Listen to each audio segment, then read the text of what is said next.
It is one of the most popular tourist attractions in the world and a lifeline to the city for something like 60,000 commuters a day. We're talking about the Staten Island Ferry here, a means of transportation that investigative reporter Polly Kreisman has learned may actually be a dangerous way to travel, Polly. You know, it's a New York institution. The Staten Island Ferry's been run by the city since 1905. It's a 6-mile trip across New York Harbor that's absolutely free. 4 years ago, Mayor Giuliani abolished the 50-cent fare for passengers on the Staten Island Ferry, but under federal law, the Coast Guard doesn't have to inspect them because they are free. To understand exactly what's at risk here, we need only look to the past. It was 1904 aboard a steamer named the General Slocum. As the boat approached Hell Gate in the East River, fire broke out. They were mostly women and children overcome by smoke or drowned just a few yards from shore. Inadequate lifeboats and uninspected life vests contributed to the deaths of 1,021. It was the single worst disaster in New York City history. The tragedy led to federal laws requiring regular safety inspections of passenger ferries.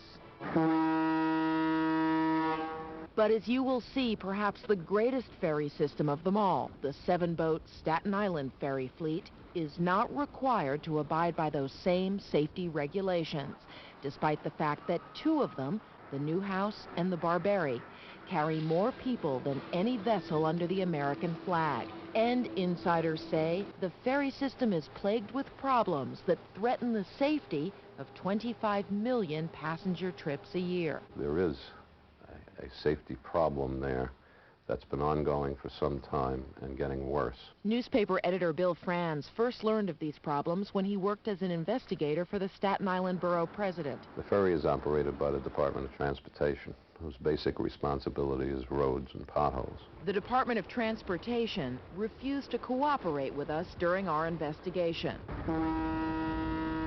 The turning point, critics say, was the free ride.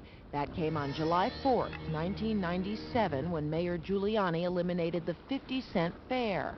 Under federal law, ferries not charging a fare are not subject to regular Coast Guard inspections, and crew members do not need to be licensed. By not having paying passengers aboard them anymore, they came under much easier, less strict regulations. Under pressure from this newspaper a year later, the city signed an agreement with the Coast Guard that is not legally binding. What would happen if a boat with 6,000 passengers on it got into a very serious accident?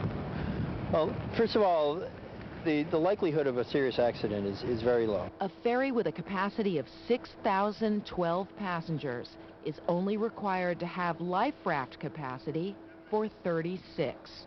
Those are the life rafts on top of the Staten Island Ferry Samuel Newhouse. Yet the Cape May Ferry and commuter ferries to New Jersey have life raft capacity for everyone aboard. And the Coast Guard itself acknowledged on our air earlier this month one would not survive long in these waters without a raft this time of year. In this weather, without the proper clothing on, you've got about 5 to 10 minutes depending on your body weight, but it's not very long. Just because you happen to be in the middle of New York Harbor and close to Brooklyn and close to the Statue of Liberty and close to Manhattan, makes it easy to forget that you have very deep water there. And being stranded out in the middle of that harbor or having a problem in the middle of that harbor is no joke. Yet since the fare was repealed, riders complain of constant breakdowns, injuries while docking, and workers who insist on anonymity say there is no training for an emergency.